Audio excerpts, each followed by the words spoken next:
დღე მშვიდობისა საქართველოს დროით 13 საათი შესრულდა. დღეს ოთხშაბათია, 11 ივნისი. ეთერშია გადაცემა დიდი შესვენება, რომელსაც მომდევნო 1 საათის განმავლობაში ნიკო ცალანი და გიორგი წულაია გაუგზავნით. მოდით ვნახოთ ანონსი, თუ რა გველოდება დღეს გადაცემაში.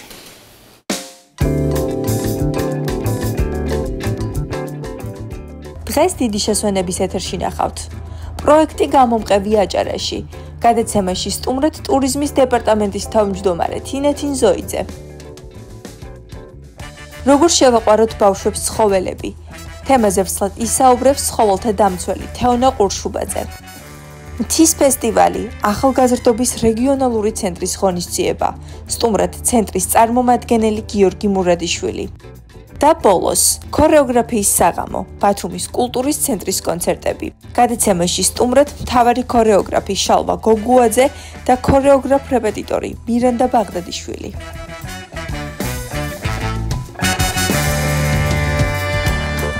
მოგესალმებით კიდევ ერთხელ, როგორც უკვე ანონსიდან შევიტყვეთ, გადაცემა საკმაოდ მნიშვნელოვანი თემით ვიწყებთ. შიდა ტურიზმის სტიმულირების სარეკლამო კამპანია გამომყევი აჭარაში იწყება.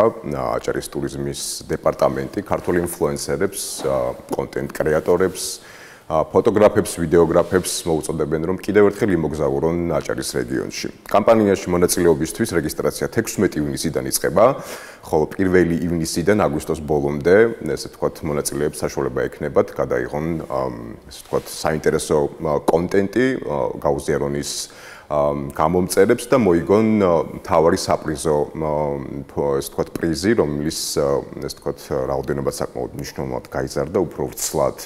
ესე იგი, კამპანიის შესახებ ვისაუბრებთ თინათინ ზოიძესთან ერთად, ტურიზმის დეპარტამენტის თავმჯდომარე არის ჩვენთან. მოგესალმებით. გამარჯობა, მოვწანდით. ქალბატონო თინათინ, მოკლედ ჩვენ არაერთხელ პრინციპში ორწლიანი გამოცდილება აქვს ზემოთ აღნიშნულ კამპანიას, რომელსაც არაერთი საინტერესო შედეგიც მოყვა. თუმცა უფრო კონკრეტულად მოდით გავიხსენოთ გასული 2 წელი, რა შედეგზე გავიდა კამპანია და შევაჯამოთ ერთგვარად გასული წლები. მოგესალმებით, მივესალმები მაყურებელს. გამომყევი აჭარაში არის ძალიან მნიშვნელოვანი პროექტი, ერთის მხრივ იმით, რომ ჩვენი რეგიონის პოპულარიზაციაში ჩართულია ქართველი ბლოგერები, ინფლუენსერები, დაინტერესებული ფოტოგრაფები და მთელი 2 თვის განმავლობაში ისინი ქმნიან ძალიან საინტერესო შინაარსის ვიდეო და ფოტომასალას, უზიარებენ თავიანთი მოგზაურობის შესახებ გამოცდილებას, როგორც ქართველ, ასევე უცხოელ გამომწერებს და მეორეს მხრივ, რა თქმა უნდა, ძალიან მნიშვნელოვანია ის, რომ პროექტის საშუალებას აძლევს ყველა დაინტერესებულ პირს, რომ თანაბრად ჩაერთოს პროექტში და ამავდროულად მნიშვნელოვანია ისიც, რომ აღნიშნული პროექტი გვაძლევს საშუალებას, რომ ყველა ის ახალი ადგილი, ტურისტული რაც საინტერესო მარშრუტი უფრო მეტ ადამიანს გავაცნოთ. შესაბამისად, რა თქმა უნდა, პროექტი ძალიან წარმატებულია, უკვე მეორე წელია. პირველ წელს პროექტის ფარგლებში განხორციელებული კამპანიის შედეგებს ჰქონდა 100 მილიონზე მეტი წვდომა, ხოლო გასულ წელს აღნიშნულ კამპანიას 240 მილიონზე მეტი წვდომა ჰქონდა. რა თქმა უნდა, ჩვენ გვყავს ძალიან კარგი ბლოგერები, ძალიან საინტერესო შინაარსის სარეკლამო კამპანია აწარმოებს, ამიტომაც რა თქმა უნდა, ჩვენ გავზარდეთ როგორც მოთხოვნები კონკრეტულად პროექტის ფარგლებში, მაგალითად თუ გასულ წელს იყო 10 მილიონი მაქსიმალური წვდომა უნდა დაეკროვებინა პირველ ადგილზე.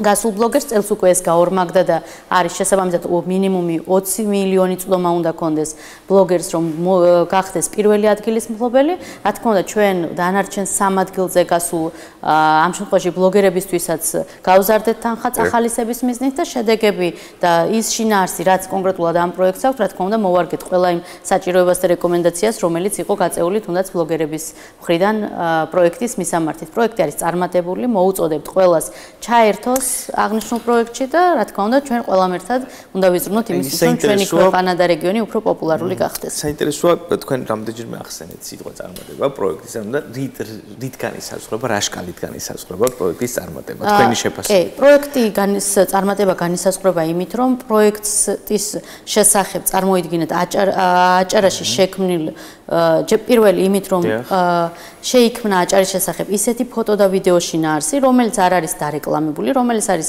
რომელიც აქამდე არ ვიცოდით. ჯერ აღმოაჩინეს ადგილები, აი ჩვენ კადრებსაც ხედავთ ახლა, ადგილები, რომელიც არ არის ბევრისთვის ცნობილი და ბევრმა ახლა გაიგო თაგო, ხიხანი, ჩირუხი, შუამთის ტბები, მწვანე ტბა, იცოდა ბევრმა, თუმცა ის ადგილები მაგალითად თეთრობის მთები და თუნდაც კულინარიის თვალსაზრისით ჩვენ ხოთან არ ვზღუდავთ, ანუ ფართოა შესაძლებლობა შენ იმ კონკრეტულ ადგილს აჩვენებ კულინარიით, აჩვენებ ცეკვით თუ აჩვენებ სხვადასხვა აქტივობებით. სრულ თავისუფლებას ვაძლევთ ბლოგერს, ინფლუენსერს და ვეუბნებით, რომ ჩვენ გვჭირდება განსხვავებული ფორმატის ბლოგერები, ინფლუენსერები, ვინც როგორც დაინახავთ, ხავს აჭარას და ჩათვლის საჭიროდ, რომ ის არის საინტერესო, ის უნდა გადაიღოს და აჩვენოს. აი შედეგი იქნებოდა საინტერესო, მაგალითად ჩვენ რო ვსაუბრობთ კონკრეტულ ადგილებზე, რომელიც შეიძლება მანამდე არ ვიცოდით, აი თვითონ ადგილობრივი მოსახლეობა თუ გრძნობს მაგალითად ტურისტის მატებას იქ და ამ 2 წლის განმავლობაში თუ იყო ესეთი განსაკუთრებული აღმოჩენა, სადაც მაგალითად წელს უკვე მოსახლეობა ელოდება გაცილებით მეტ სტუმარს. ჩვენ სიამაყით შეგვიძლია ვთქვათ აჭარაში, რომ ვიზიტების რაოდენობა მაღალმთიან აჭარაში საგრძნობლად არის გაზრდილი და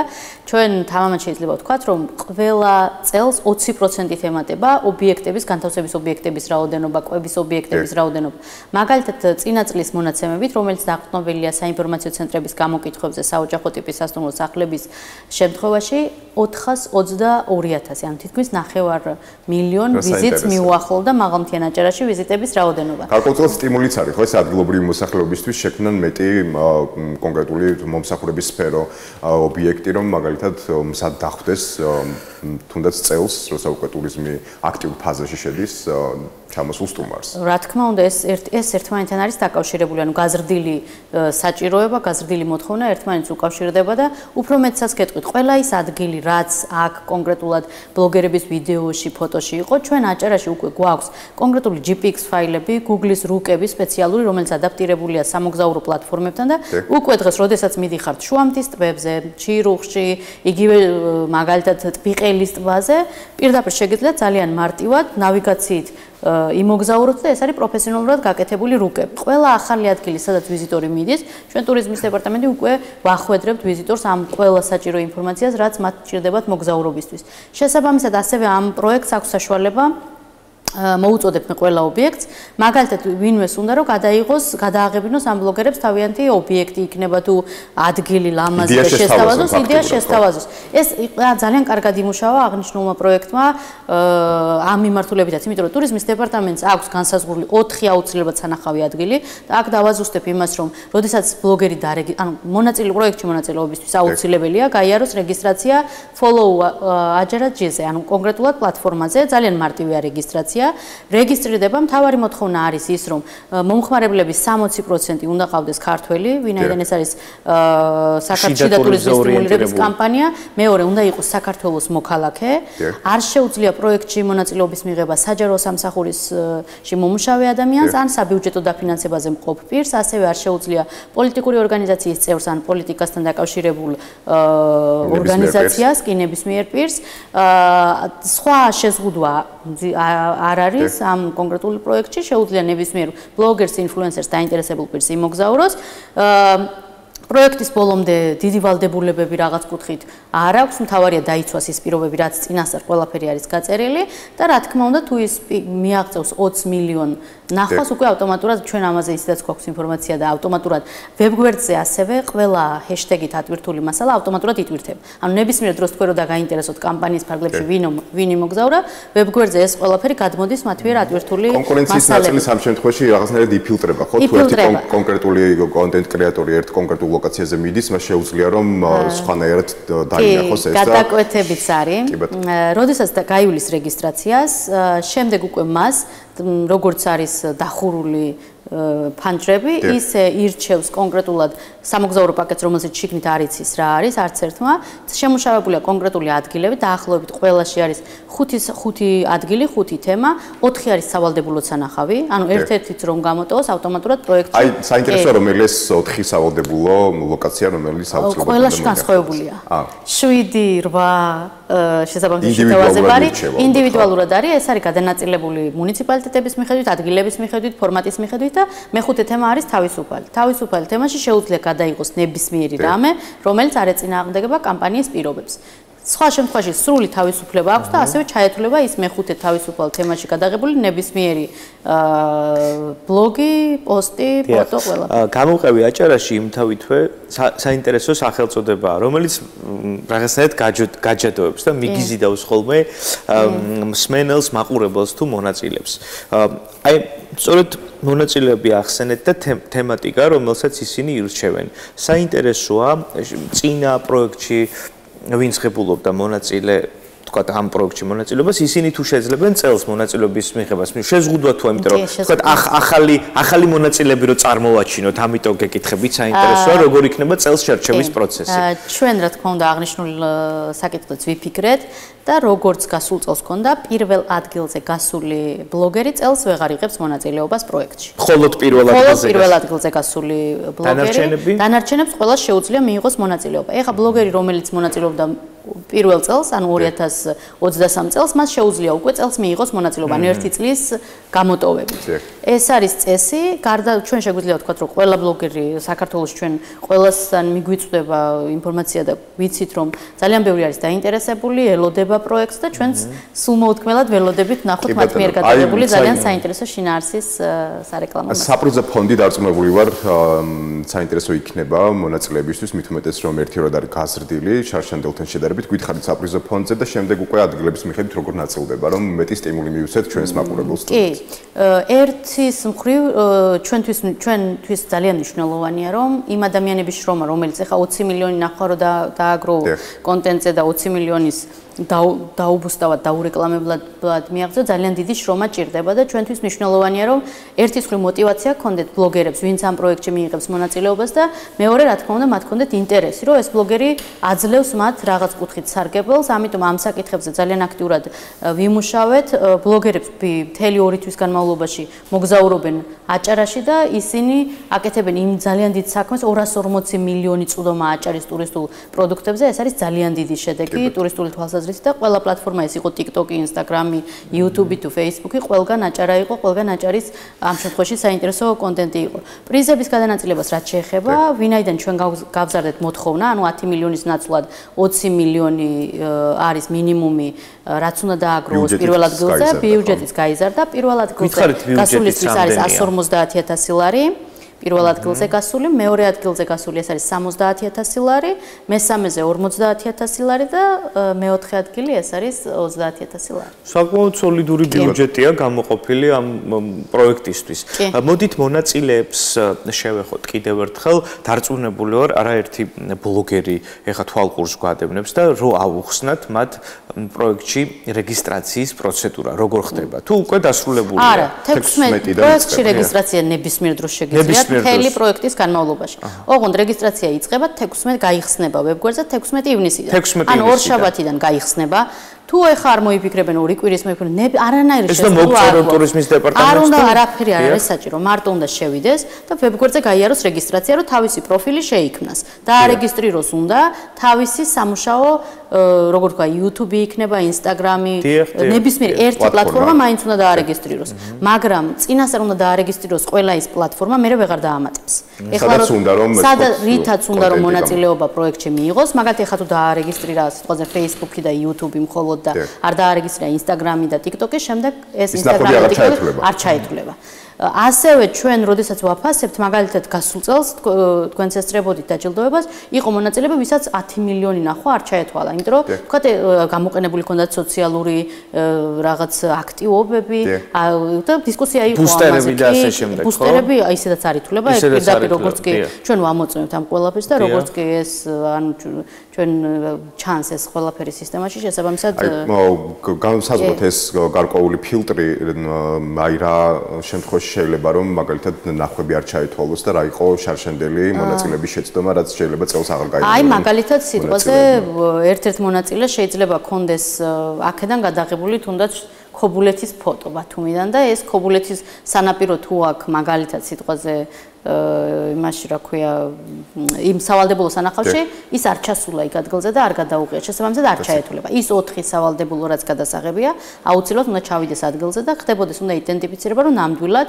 ეს ბლოგერი იმყოფებოდა და გადაიღო ეს ადგილი ის აი იყო როგორც ერთი მუნიციპალიტეტიდან გადაღებული სხვა მუნიციპალიტეტები და უბრალოდ მთები იყო და იმ მთის უკან არის რაღაც ლოკაცია, რომელიც იყო მისი სავალდებულოდ გადასაღები. ეგ რა თქმა უნდა არ ჩაითვლება. ეს მნიშვნელოვანი შენიშვნა არის, რომელსაც გაითვალისწინებს დარწმუნებული ესწრებოდნენ. ასევე იყო გამოწვევა სოციალურ ნაწილში, აი მაგალითად რაღაცა ეხლა დეტალებზე მთლად ვერ ვისაუბრებ, მაგრამ იყო აი მაგალითად რაღაც სოციალური თემები, რაც შეიძლება გამოყენებული იქნა იმისთვის, რომ მეტი ნახვები მიეღოთ ბლოგერებს. ეგეც არ არის მანიპულაციის ხერხი იყო გარკვეულწილად. მოკლედ ჩვენს ტელემაყურებელს უნდა უთხრათ, რომ ნებისმიერი მანიპულაცია დასჯადია და არ ჩაითვლება და ნუდიც ასევე არა და პირობებში გაწერილია ეს ყველაფერი და რო ნახავენ, ჩვენ რა თქმა უნდა უპასუხებ ყველა კითხვაზე რაც იქნება. მესამე წელია უკვე პროექტი ხორციელდება. საკმაოდ სოლიდური ბიუჯეტი აქვს. ეხლა მინდა გითხოთ პროექტის მოლოდინებზე და შედეგები, რაც აქამდე გვაქვს, აი ამაზე მოლოდინები და შედეგები. მაგალითად, თუ გვაქვს სტატისტიკა იმისა პროექტის შემდეგ, აი ასეთ ადგილებში, ახალ ადგილებში, ან თუნდაც მაღალმთიან აჭარაში, ან სხვადასხვა ლოკაციებზე, თუ გაიზარდა შიდა ტურიზმის მაჩვენებელი, ანუ ტურისტები, რომლებიც ცხოვრობენ საქართველოში, ამ ლოკაციებზე, თუ შეინიშნება მათი მატება საინტერესოა. შემიძლია გითხრათ, რომ ციფრები არის გაორმაგებული. ქართველების შემთხვევაშიც, შიდა ვიზიტების შემთხვევაშიც, ეხა განსაკუთრებით უნდა აღინიშნოს ის, რომ უკვე გზა ახალციხიდან და ზარზმიდან რეაბილიტირებულია მთლიანად და უკვე შეუძლიათ გადმოსვლა ნებისმიერი ტრანსპორტითაც და სხვა საშუალებებითაც და ძალიან ბევრი ვიზიტი ხორციელდება უკვე ყველა ამ მარშრუტზე. ეს სტატისტიკა ჩვენ გვაქვს და როგორც გითხარით, შიდა ვიზიტები დაახლოებით 2 მილიონი ვიზიტი ხორციელდება შიდა აჭარაში. შიდა ვიზიტორებისთვის აჭარა ძალიან საინტერესოა. უფრო მეტად გეტყვით, შიდა ვიზიტ ამ კონკრეტული კამპანიების შემდეგ, ამ კონკრეტულ ლოკაციებზე ადამიანები, რომლებიც ბათუმში ცხოვრობდნენ და იქ ადგილზე შეიძლება აღარ ცხოვრობენ, უკვე ძალიან ბევრი ავიდა კოტეჯებს აკეთებს, ტურისტულ სერვისებს მართავს და ასე შემდეგ. ანუ ჩვენც თავი აღმოვაჩინეთ ამ ბლოგერების ვიდეოებით ბევრი ძალიან ლამაზი ადგილი, რომელიც აჭარაში გვაქვს და აუცილებლად უნდა ვნახოთ. კი ბატონო, ქალბატონო თეუნა, აი კონტენტის ნაწილში მინდა გკითხოთ და მე რაღაცა შიდა კულუარებიდან გავიგე ამბავი, რომელიც ექსკლუზივიც მინდა რომ ეს ჩვენს მაყურებელს გავანდოთ. მაგალითისთვის შეიძლება ვიდეოგრაფმა უფრო მარტივად მოახერხოს კონკრეტული ეს თქო ჩინაარსის მოთავსება მრავალმხრივად და ეს თქო უფრო მარტივად ვიდრე მაგალითისთვის ფოტოგრაფმა, რომლის მთავარი მიზანია რომ ერთ კადრში უნდა მოაქციოს მთელი შინაარსი. ამ შემთხვევაში გარკვეულწილად შეიძლება ვიფიქროთ რომ ფოტოგრაფი იჩაგრება, იმიტომ რომ მას ნაკლები საშუალება აქვს რომ მაგალითად რთულია მოკლედ ერთ კადრში მოაქციო მთელი შინაარსი, რომელმაც შეიძლება მიაღწიოს 20 მილიონი ნახოს და ასე შემდეგ. ხომ არ იგეგმება მოკლედ გარკვეულწილად ცალკე ფოტოგრაფებისთვის კონკურსი, მსგავსი, რომელშიც ისინი უკვე მეტად თავისუფლები იქნებიან და იქნება სპეციფიური. აღნიშნულ საკითხს ასე ვიტყოდი, ფოტოგრაფია და ვიდეოგრაფია ზოგადად თავისი შეხედულებითაც ერთმანეთისგან განსხვავდება. ვიდეოში აქვს ადამიანს საშუალება, რომ თუნდაც გადაინაცვლოს კადრში დამატებითი ემოციისთვის ისაუბროს და ასე შემდეგ და რა თქმა უნდა, კარგ ფოტოს ძალიან ბევრი ნახვა აქვს ზოგადად.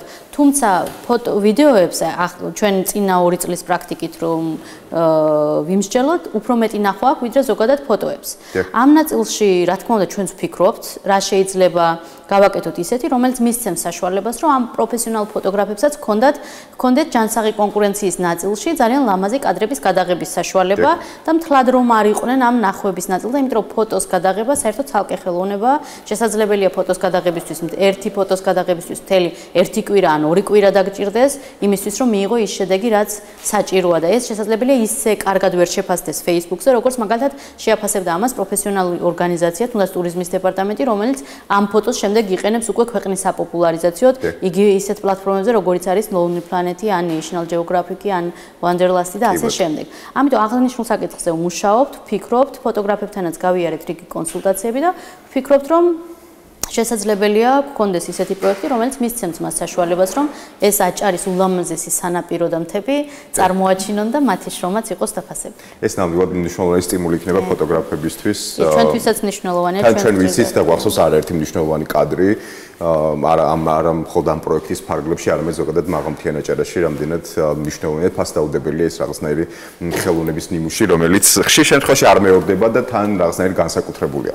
ქალბატონი თინათინ, მოკლედ ამ პროექტთან დაკავშირებით ვფიქრობ, რომ საკმაოდ მნიშვნელოვანი დამოუკიდებლად ვისაუბრეთ, აი ზოგადად ტურიზმთან დაკავშირებით მინდა კითხოთ, აი წლევანდელი მოლოდინები როგორი არის ბათუმთან დაკავშირებით, აი დაახლოებით რა სეგმენტის და რა ტიპის მხარჯოლუნარიანი ტურისტელოდებით, მოსახლეობას ეს თქვა აქვს გარკვეული მოლოდინები და თქვენ როგორი მოლოდინი გაქვთ ამ მიმართულებით, აი 2019 წელს იყო ესეთი სტატისტიკა, რომ დაახლოებით 1000-დან 1100 ლარამდე მხარჯოლობით უნარიანი ტურისტი იყო შემოსული, შემდეგ ეს გაიზარდა 2000-მდე, აი წელს მაგალითად დაახლოებით რა სეგმენტს ელოდებით და რომელი ქვეყნებიდან განსაკუთრებით?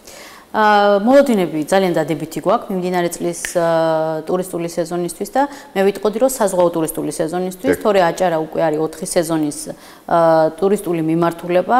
ჩვენ უნდა აღვნიშნოთ რომ სტატისტიკა მუდმივად მზარდია, როგორც საერთაშორისო ვიზიტებით, ასევე შიდა ვიზიტების.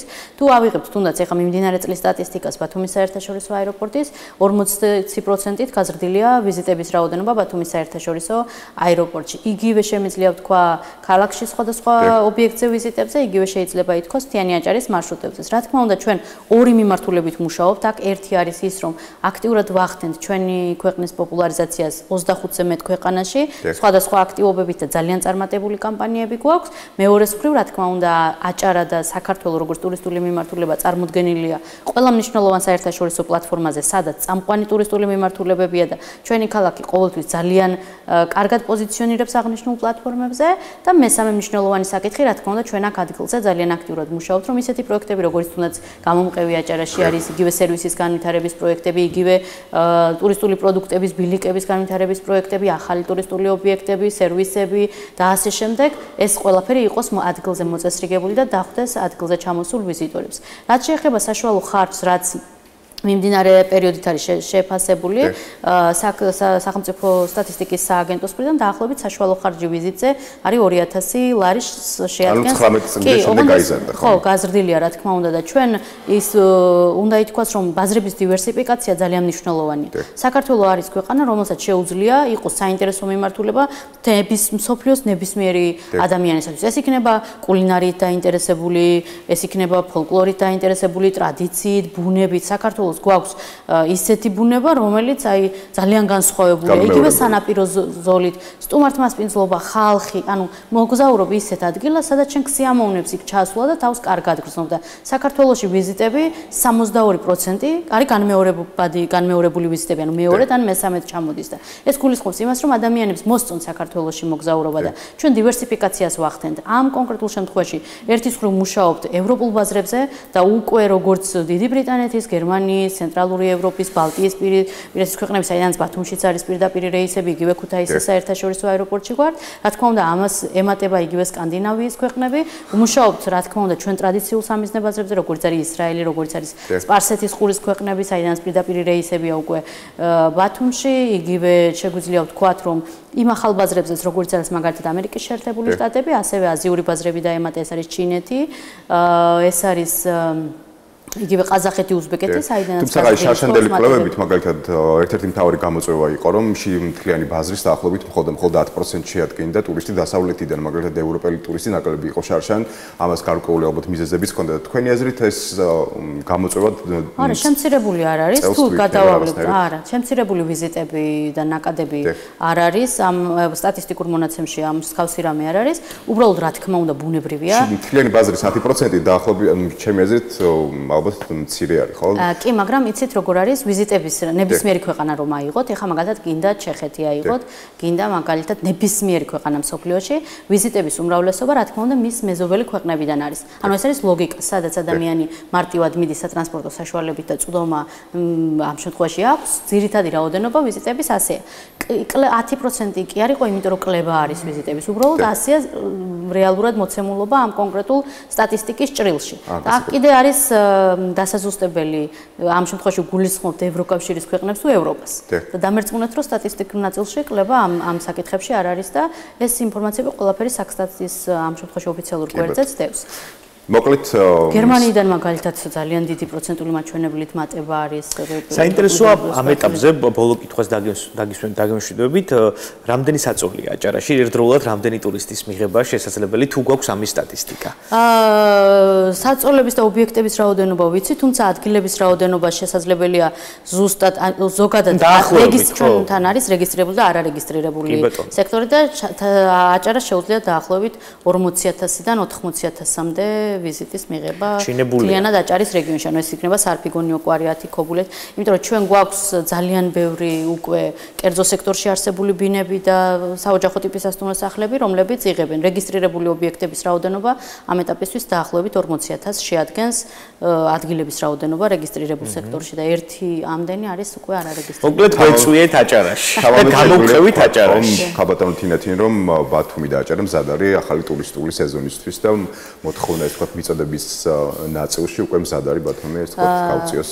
რა თქმა უნდა ზოგადად სერვისის კი შეგვიძლია ვთქვათ რომ აჭარას ძალიან კარგი მოლოდინები აქვს მიმდინარე საზღვაო ტურისტული სეზონისთვის ყველა უწყება ეს იქნება სახელმწიფო უწყებები კერძო ობიექტები ყველა ემზადება იმისთვის რომ მოახლოებულ სეზონს შეხვდეს მომზადებული დაემატა ძალიან ბევრი ახალი ტურისტული ობიექტი სერვისი რესტორანი სასტუმრო განახლდა ინფრასტრუქტურა როგორც სანაპირო ზოლზე ისევე ქალაქში ბათუმში აღარ არის მხოლოდ ერთი სანაპირო ზოლი და ზღვასთან მიახლოებული ქუჩა ტურისტული უკვე მთელი ქალაქი ითვლება ტურისტულ ზონად, ამიტომ ძალიან მნიშვნელოვანია როგორც სკვერების, ქუჩების და ასე შემდეგ ყველა მიმართულებით მოწესრიგება და მზადყოფნა. ამიტომ ამ მიმართულებით ძალიან ბევრი უწყება აქტიურად არის ჩართული ყველა ამ საკითხში. ჩვენ აქტიურად მუშაობთ მთიანი მუნიციპალიტეტების ნაწილზე, რომ იქაც ეს ბილიკები, მარშრუტები იყოს მოწესრიგებული და გქონდეს ახალი ბილიკები, რომელიც გვაქვს ძალიან ლამაზები და ვფიქრობ, რომ მიმდინარე წელს ბათუმი, აჭარა მომზადებული შეხვდება სეზონს განახლებული სერვისებით და ტურისტული პროდუქტებით. უგრმესი მადლობა სტუმრობისთვის თინათინ ზოიძე,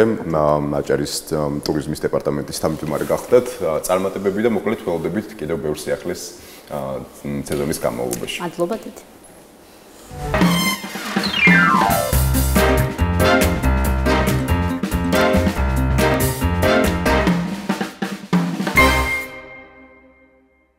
როგორ ვიმეგობროთ ჩვენს ოთხფეხა მეგობრებთან განსაკუთრებით ბოლო პერიოდში ალბათ ყველას გვხვდება ქუჩაში ძაღლები ზოგ სპეციალური მარკერი აქვს რაც იმის მანიშნებელია რომ ეს ოთხფეხა მეგობრები სტერილიზებულნი არიან და მათთან შესაძლებელია მათი მოფერება კომუნიკაცია ამ თემაზე უფრო ვცლად ვისაუბრებთ ჩვენ სტუმართან ერთად თეონა ყურშუბაძე იქნება შვადღის სტუმარი ცხოველთა დამცველი მოგზანდით ქალბატონო თეონა საინტერესოა როგორ დავამყაროთ თავიდანვე კომუნიკაცია ჩვენს ოთხფეხა მეგობრებთან ხო ბავშვობიდან საინტერესოა რომ შეიძლება არსებობს სტიგმა შიში რომ რაღაც შემდეგ აცრები დაგჭირდება არის თუ არა დღეს ეს პრობლემა სტერილიზაციის და ნიშნავს თუ არა მარკერი იმას რომ ჩვენ თავისუფლად შეგვიძლია მოვეფეროთ ასეთ ცხოველებს ქუჩაში საინტერესოა თქვენი მოსაზრება ძალიან დიდი მადლობა მოწვევისთვის მოგესალმებით ყველას მოგესალმებით თქვენს მაყურებელს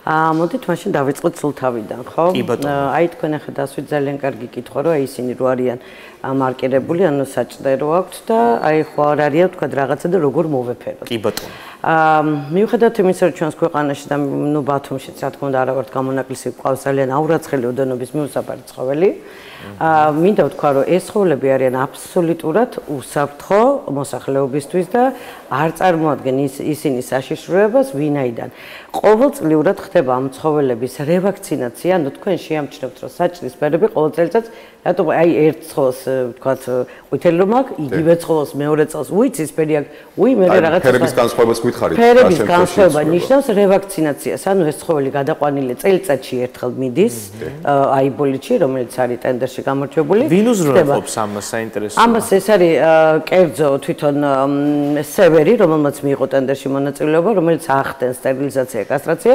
რევაქცინაცია ვაქცინაციას ანუ გადადის აიბოლიტში ეს ცხოველი უკეთდება ეს საჭირე ეცვლება მეორე წელიწადს იმიტომ რომ ის ვადა ფაზაში მათ თვითონ შეყვანილი ყავდა იციან ყველა ცხოველი აღრიცხული ანუ საჭირის ნომრის მიხედვით და ეს ფერების ცვალებადობა ნიშნავს მაგას რომ ეს ცხოველი ყოველწლიურად ხდება მისი აცრა, გადაცრა. ხოლო თუ არ აქვს ცხოველს ეს მარკერი, თუ არ აქვს, ეს იმას ნიშნავს, რომ მიტოვებული ცხოველია, ჩამოყვანილია სოფლიდან და დიდი ბოდიში დაგდებული და დატოვებულია ქალაქში და შესაბამისად, რა თქმა უნდა, ჩვენ მოხალისები იმიტომაც ვარსებობთ. ეს პრაქტიკა არსებობს. რა თქმა უნდა, არსებობს და ეს არის დღემდე და სოფლიდან მოხდა ცხოველები და ქალაქში ტოვებენ. დიახ, უკვე ტენდენცია მარტო უკვე ნაგავსახლზე კი აღარ ტოვებენ, ქალაქის ცენტრში ტოვებენ უკვე. აი ამას წინათ მაგალითად ჩემო მეგობარმა ჯავახიშვილის ქუჩაზე, სადაც არის ევროპროდუქტის მაღაზია, სადაც გვიდგა ჩვენ ერთი მიუსაფრისთვის იქ ნიკორა ქვია იმ ძალს სხვათა შორის 5-ით 4 ავჩარკის მეტისი ლეკვები ხვადი დატოვეს, აი ვიცი ხო, დღე იყო, არც ღამე იყო, არც შუაღამე იყო, დღე, ესე დღისით დატოვეს. რაც სამწუხაროა კიდე რა თქმა უნდა. რას ვშლებით ქალბატონო თეონა ამ დროს ჩვენ ჩოლებრივი ხალხი სად ვეკავთ და როგორ ვიქცევთ? სამწუხაროდ ვერსად ვერ დარეკავთ, იმიტომ რომ ბათუმში არ არსებობს სახელმწიფო თავშესაფარი, ისევ ჩვენს კისერზე უნდა გადავიდეს ეს და მოხალისების კისერზე უნდა გადავიდეს და უბრალოდ შეიძლება ვიღაცა ვთქვათ ბულის შეიფაროს, ხო, ან ვიღაცას უბრალოდ შეეცოდოს, ან მოუნდეს ან რაღაცა და ვთქვათ წაიყვანოს, მაგრამ აქაც ნახეთ ახლა რა ჭირს ბოდიში გაგაწყვეტებთ. ნახე ახლა რა ვშვებით, ვერაფერს ხო ვშვებით. პირველი რაც უთხარი ამ ჩემ მეგობარს 112-ში დარეკე დააფიქსირეს არის, გამოიძახე საპატრულო რომ კამერები არის ირგვლივ. მოვიდეს და ნახოთ, იმიტომ რომ ის ადამიანი აუცილებლად უნდა დაისაჯოს, ან ფულადი ჯარიმით, ან რაღაცით უნდა დაისაჯოს ეს ადამიანი. არსებობს მსგავსი კანონი. ნახეთ, არის რა დევს ძალიან ისეთი რა თქმა უნდა, ახლა ეს არის არასათანადო მოპყრობა. ახლა მიატოვა საკუთარი ცხოველი და დააგდო. პირველი ივლისიდან კი ამოქმედება, ახლა უკვე 5000 ლარი იქნება უკვე ჯარიმა და უკვე ამას ვეღარაცდება უკვე ვერავინ, ყველა ის არაკეთილმოსურნე მიწვას. ანუ თქვენ გულისხმობთ, რომ თუ ჩვენ ქუჩაში დავინახავთ ვინმე მეპატრონეს ან ადამიანს ან მოქალაქეს, რომელიც უპატრონოდ ტოვებს ცხოველს ქუჩაში, შეგვიძლია 112-ში დავეკოთ და დავაფიქსიროთ. კი ბატონო, ოღონდ აი ამ შემთხვევაში სანამ კანონი არ აქვს.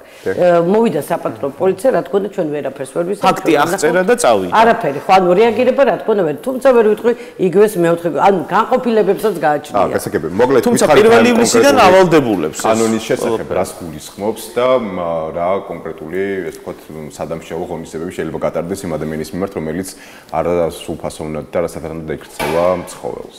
ამ კანონ პროექტზე თვითონ ლაპარაკი ძალიან დიდი ხანია მიმდინარეობს თვითონ და ანუ რამოდენიმე წელი დაახლოებით 10 წელი იყო თაროზე შემოდებული.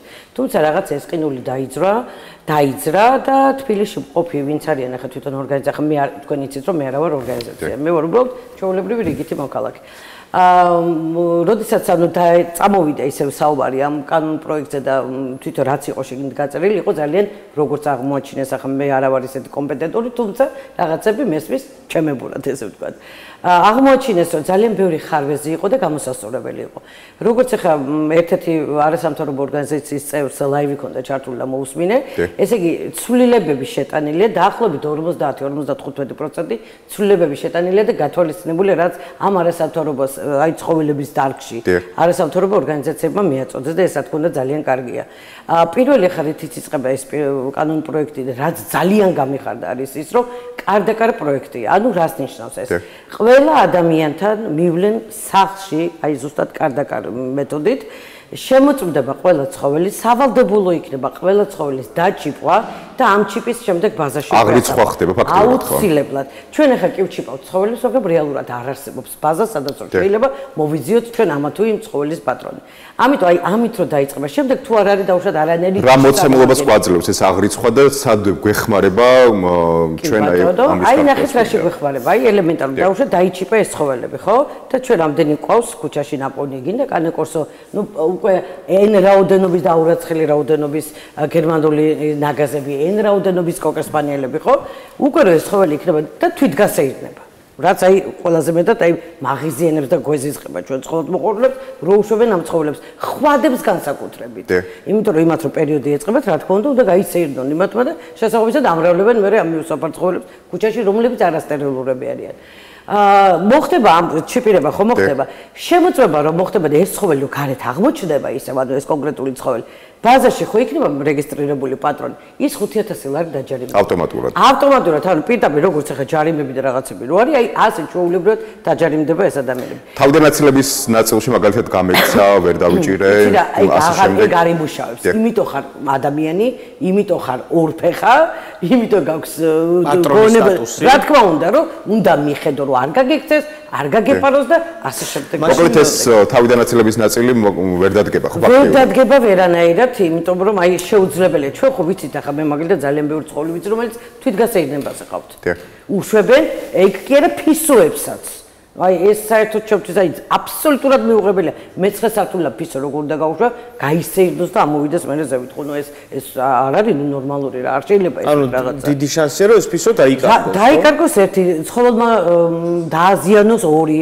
საერთოდ აღარ გამოგცეს გაქრეს ისე რომ საერთოდ ყვანს ვერ მიაღწევს მიუსაფარი ხდება ესეთი ცხოველი. ხდება მიუსაფარი და კი გვაქვს ფაქტიურად ეგ ფისოების მხრივ ხარ რომ გადავერთო ცოტა, აი თქვენ თუ შეგიმჩნევიათ არ ვიცი, ძალიან ბევრი კნუტი არის ისეთ ჯიშებთან, ისეთი ჯიშით გამოყვანილი, მოგედა დაბადებული ქუჩაში, რომ ეს ქუჩაში არ არსებობდა ეგ ისა რა ქვია, ჯიში გამორიცხულია, ხო? აი მაგალითად N რაოდენობისა და ძალიან ბევრია რუსულ ცისფერს ვეძახით, აი ნაცისფერი ფისოები რო არის. ყვითელი თვალებით, ანუ აი ისეთი ეს არის სახლიდან გამოშვებული ჯიში, რომელიც გამრავლდა ქუჩაში. რა თქმა უნდა, არ გაუკეთა დროულად სტერილიზაცია, კასტრაცია პატრონმა, გამრავლდა მე ის ქუჩაში, ან ამოვიდა მაკე უკვე სახში და აღარ მოუნდა პატრონს რომ ვაიმე მაკეა და დედიანა გამოსვა გარეთ და ესეთი ძალიან ბევრი შემთხვევა იყო და ერთი კიდე ხა რომელიც აი ფისო ერთ-ერთი შავი ფისო რომელსაც აი ესეთ ყვითელი თვალები და არ არის ესეც უჯიშო ესე ვთქვათ პატრონის მიერ გამოგდებული სადარბაზოში ცხოვრობდა ერთი წელი თურმე რემონტი გააკეთა და ვეღარ გააჩერებდა კატას და ის კატა არ ჩორდებოდა იმ არეალს და მოგვიწია მე მომიწია პირადად წამოყვანა ფისოების სასტუმროში გავდივართ კურნალობას იმიტომ რომ ძალიან ისეთი არასახარბიელო დიაგნოზი გვაქვს იმიტომ რომ ეს ქუჩაში გამოკვევ სახში გაზრდილი 7 თვე და მე ერთი წელი ქუჩაში ის რას მოიპოვებს ხო რას აზრდოს გაფუჭებულ საკვებს რა თქმა უნდა ნაგვისურნა რაღაც შესაბამისად ღვიძლზე პრობლემა გვაქვს პანკრეასი აქვს და ნუ მოგეთ ძალიან დიდი ისეთი ეტაპები შეგვიძლია ფაქტიურად ეხა ეს მნიშვნელოვანი ინიციატივა არის და პასუხისმგებლობას გაზრდის რა თქმა უნდა ცხოველთან ურთიერთობაში თუმცა ყველაზე მნიშვნელოვანი რაც მაინტერესებს ძალადობის შემთხვევაში კანონმდებლობა თუ გამკაცრდა მიმართულებით და თუ ითვალისწინებს მაგალითად მკაცრ შესაბამის რეაგირებას. ნახეთ ახლა როგორ არის, ანუ 259-და ჩვენ უკვე გვაქვს. და უკვე პრევენცია უკვე იყო რამოდენიმე შემთხვევა უკვე ისეთი იყო, რომ აი ოღონდ გავიტანეთ კბილებითო რომ იტყვიან რა. მიუხედავად იმისა, რომ დიდი ხანია ეს ძალისხმევა დაგჭირდათ. ძალიან დიდი ძალისხმევა და აი როგორი ფაქტებით იცი, რომ აი არ ვერაგიღწევ უბრალოდ რომ ფაქტიურად ნაბიჯ უნდა მიყვე. იმ სამართალდამცავსაც უნდა მიყვე ნაბიჯ რომ არ შემოდეს ანუ არ უნდა მოასვენო. და მივხვდი ჩვენ ეს ძალიან დიდ ენერგიას გვართმევს, მივხვდი მორალურად, ფიზიკურად, ფსიქოლოგიურად გავტყდით ჩვენს რა. აი თუ გითის ფაქტი როდესაც პარკში მოკლეს სახლი, ხო? აი რა არ დაგჭირდა აი თბილისში რო იყო, მარნეულში რო იყო, იარეს სასამართლოებში იქ ცხოველთმოყორულება რაღაცა, ის ადამიანი ჩასვეს ციხეში. იმიტომ იქ პირდაპირ ვიდეო იყო გადაღებული, როდესაც ხო, იქ რა თქმა უნდა იყო მე დაპირე, ნუ ზეწოლა თვითონ სანათესაუსყიდან, ანუ ცხოველთმოყორულებს ეს კიდე ცალკე თემა. და ამიტომ აი ამისგან ჩვენც უნდა ვიყოთ დაცული და ვფიქრობ, რომ აი ეს კანონი რო ამოქმედდება, აი ჩვენც ცოტას და არის ჯგუფები რა თქმა უნდა ამოვისურვებთ. იცით რა მაინტერესებს? შიშის ფაქტორი კიდე ბევრს არ უყვარს დაუშვათ პოლიციას მიმართოს რაღაცა და აი მიხვდები რატომაც არ უნდათ რომ მიმართო. რა ხომ მაგალითად ცოტას გადაუხვე ბოდიში, გავაჩუქე ლეკვი.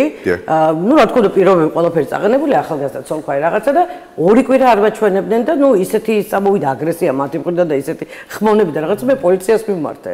რომ ეს ლეკვი დამებრუნდები, მე დავიბრუნდა ეს ლეკვი, მაგრამ ჩემი ძალებით კი არა, ან რაღაცა ლანძღვით ან რაღაც ცოცხლებში მე ეს ტიპაში არა ვარ, მივიღე კანონიერი ისა, თუმცა რა, მიდიხარ 3-4 საათი იგიწევს ყოფნა, მე დღეში 10 ჯერ ეკავ რა, რამე სიახლე ხარ, ანუ უნდა მიყვი ამას ნაბიჯს, ამას დრო უნდა ცოტა ენერგიას და სიყვარულს ჭირდება.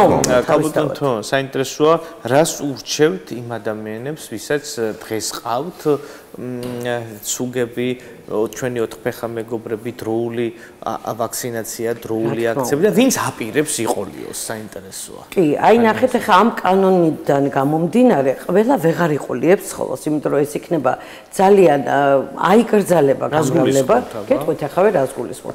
კონკრეტული ჯიშების აგრძალვაზეც არის საუბარი, ასევე ყველას არ ექნება უფლება გაამრავლოს.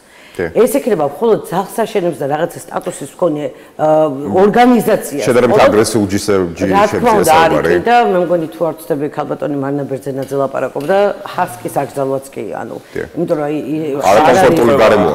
უნდა ნუ არ არის ეს მისი გარემო რა. ჩვენი კლიმატი არ მიდის ასკებზე და ნუ რა აგრესიულები ხდებიან. აგრესიულები არ ხდებიან, დაუმორჩილებლები არიან, საერთოდ ცოლები არიან. მაშინ კინოლოგი უნდა იყონო. კინოლოგი რო იყონო, მაშინ კარგი თანხა უნდა ქონდეს, მაშინ კარგი შემოსავალი. ანუ ამას რომ მივყვეთ ახლა ძალიან ბევრი მასე გავა. ჰასკის და ბულტერიერის პიტბულზე იყო ლაპარაკი, მე მგონი ან ცოტა ეს მებრძოლი ჯიშის ცხოველები რაც არიან და ქართულზე მე მგონი არ ეხებიან ქართულს თუ არ ვწდები ოღონდ.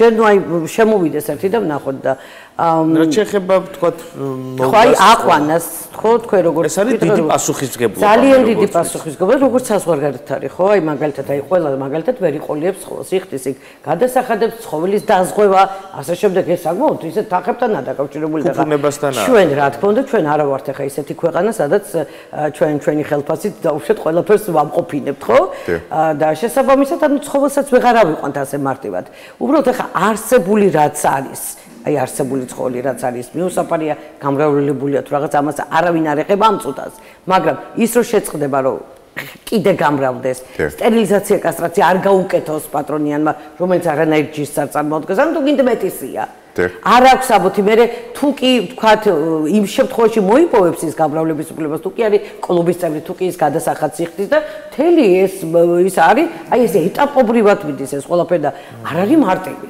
შესაბამისად ყველა ვეღარ აიყვანს ცხოველს ვერც ფისოს და ნუ ძაღლს თავისთავად. თქვენ ახსენეთ ევროპის მაგალითი საინტერესოა კანონმდებლობა თუ ითვალისწინებს მაგალითად ფსიქოლოგიურ შემოწმებას, რამდენად მზად არის კონკრეტული ადამიანი ფსიქოლოგიურად ყავდეს ცხოველი ნებისმიერ სხვა. ბოლომდე არა მაქვს ახლა წაკითხული, მე მგონი თუ არ ვწდები არის მსგავსი პუნქტი შეყვანილი, ოღონდ ეს ცოტა იქეთ იქნება რა.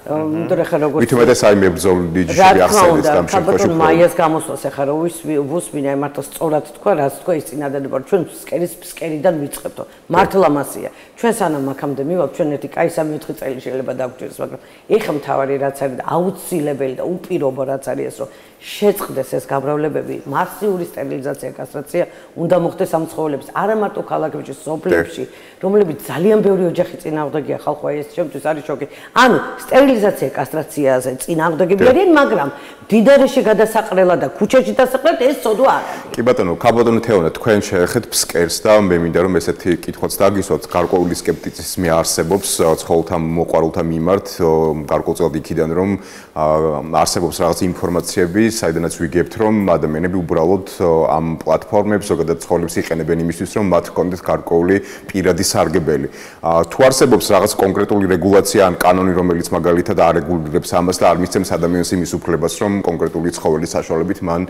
პირადი სარგებლისთვის გამოიმუშაოს კონკრეტული თანხა ნახეთ კონკრეტულად ახლა ასე თვითონ ცხოველებისადმი კონკრეტულად კანონში არაფერი არ დეს მაგრამ თუ კი იქნება რაღაცა გარკვეული მტკიცებულება რა თქმა უნდა ფაქტებით დადასტურებული ეგ ჩვენ იმიტომ რომ ჩვენ ხო ცხოველი ჩვენს კანონმდებლობაში როგორც უსულო საგანისია მოხსენიებული ანუ ქონებაა და ამიტომ შესაბამისად კანონით თუ ვიუჯელებ უბრალოდ თაღლითობის მუხლით ან რაღაცა აი ამ ხრივ შეიძლება თორე ის რომ ცხოველის ან რაღაცა კი არა უბრალოდ აი სხვა კუთხით უნდა შევიტანოთ შესაბამისად მოვახდინოთ შესაბამისად მით უმეტეს თქვენ ხა ამ სფეროში საკმაოდ მნიშვნელოვანი ინფორმაციები გაქვთ და დარწმუნებული ვარ ალბათ გსმენიეთ თაღლითობის ფაქტების ძალიან ბევრი და აი ხო გეუბნებით სამართალდამცავების მხრიდან თუ ჩვენ არ გვექნა ცოტა მხარდაჭერა მივხვდით ანუ ესეთი აი ესე კი არა და მოცლიად და რა აი ეს სანამ ალბათ ისინიც უნდა გადამსხდნენ იცით და ქალბატონი მარინა ზუსტად ამბობდა რომ ცხოველების თვითონ აი პოლიცია უნდა შეიქმნას მივხვდით კანონმდებლები და აღმასრულებელი არის მნიშვნელოვანი რგოლი ამ შემთხვევაში ხო რომელსაც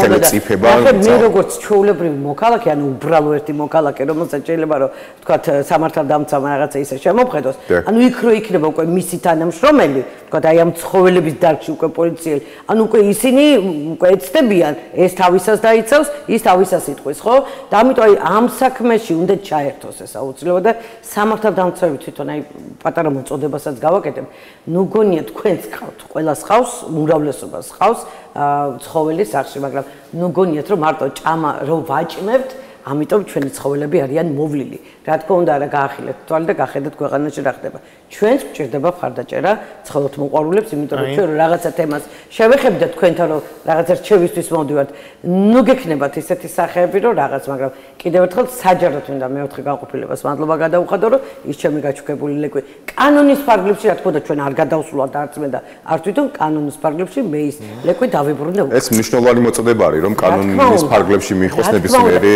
ცხოველი, ნებისმიერ კონკრეტულ кейსს. კი, და არის ახლა ამ სფეროში, აი ძალიან გულწრფელად და ისე გულღიად ვლაპარაკობ.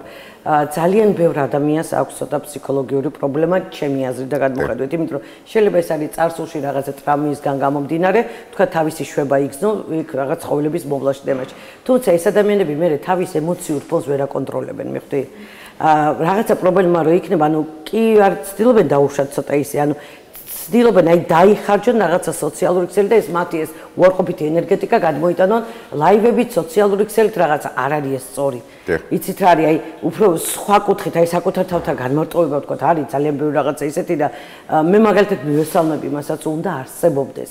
აი ხო იქ ხომ არის ადამიანების ფსიქოლოგი, ხო? როცა გვჭირდება რაღაცა, აი მსგავს შემთხვევებშიც უნდა იყოს რაღაცა სახელმწიფო პროგრამა, რომ ესეთ ადამიანს, რომლებსაც გული შედგება, მაგრამ ვერ მართავს თავის ემოციას, რომ რაღაცა ცოტა ჩვენ რაღაცნაირად რო წავეხმაროთ რა. დიდი მადლობა. თეონა ყურშუბაძე ცხოველთა უფლებადამცველი გახდათ ჩვენი სტუმარი. წარმატებებს გისურვებთ კეთილ საქმეში. წარმატებები. გაიხარეთ, მადლობთ.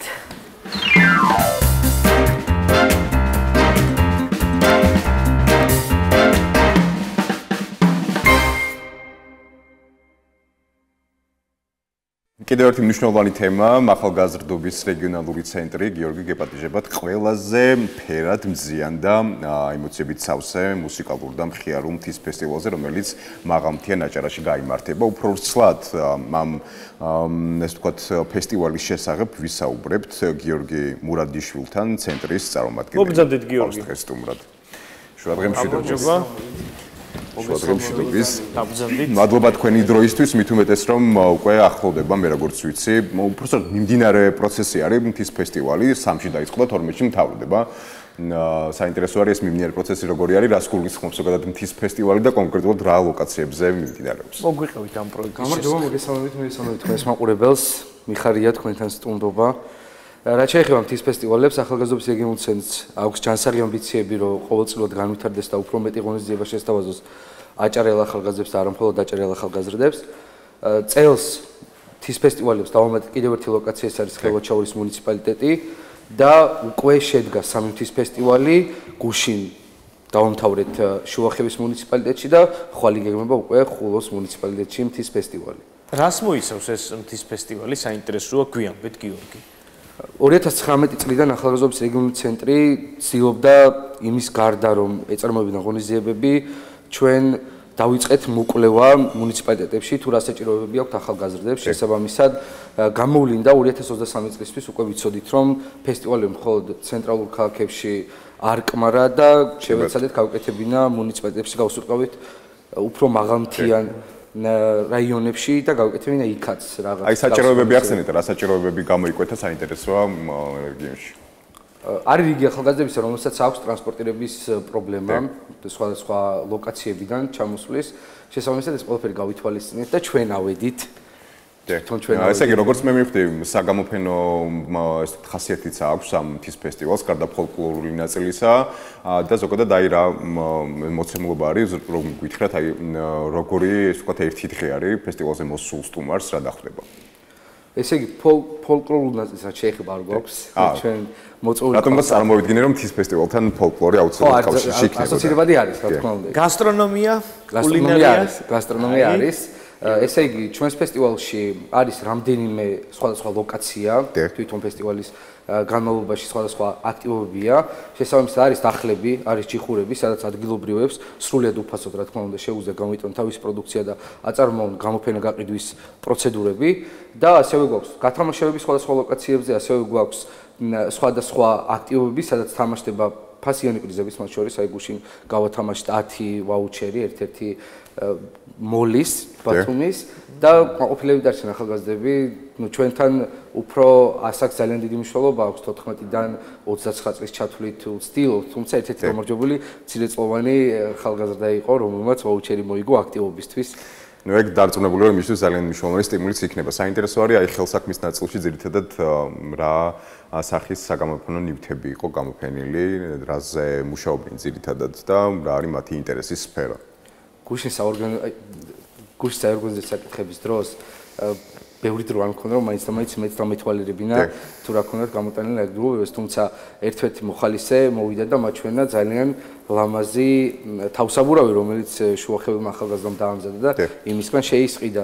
სხვათა შორის აქვთ ნახატები, აქვთ სხვადასხვა სამკაულები, რომელსაც თავისი ხელით თან კარგვის ხელოვნება განსაკუთრებით მაღალმთიან აჭარაში დიდი კულტურა არსებობს. ძალიან ლამაზი ნაქარგებიც იყო ამასთანავე და რაც შეეხება გასტრონომიას, მინდა ხაზი გაუსვა, მოგიხსენებათ მაღალმთიან აჭარის ძალიან გემრიელი კერძებია, სუყე, ამასთანავე და ჰაერის ხელს გიწყობს, რომ მოგიდიდეს მადა და უფრო მეტი დარწმუნებული ვარ მცირე მეღვინეებიც და ღვინის წარმოებაც იქნებოდა წარმოდგენილი, განსაკუთრებით პატარა საოჯახო მეღვინეობა ხშირ შემთხვევაში იმაზე მეტად ამართლებს და იმაზე უფრო მეტად გემრიელია გიორგი, ვიდრე შეიძლება ეს იყოს დიდი კომპანიის ნაწარმოები ნებისმიერი. თუმცა მეეჭება რახან ახალგაზრდული ფესტივალი. აი ზუსტად ეგ უნდა მეთქვა. რატომ არა, ჩვენ გვყავს 15 წლის მცირე მეწარმე ღვინისა, რომელსაც ალკოჰოლი რა არ ვიცი, იყო წარმოდგენილი. ზუსტად მაგაზე მინდოდა ხაზის გასმა.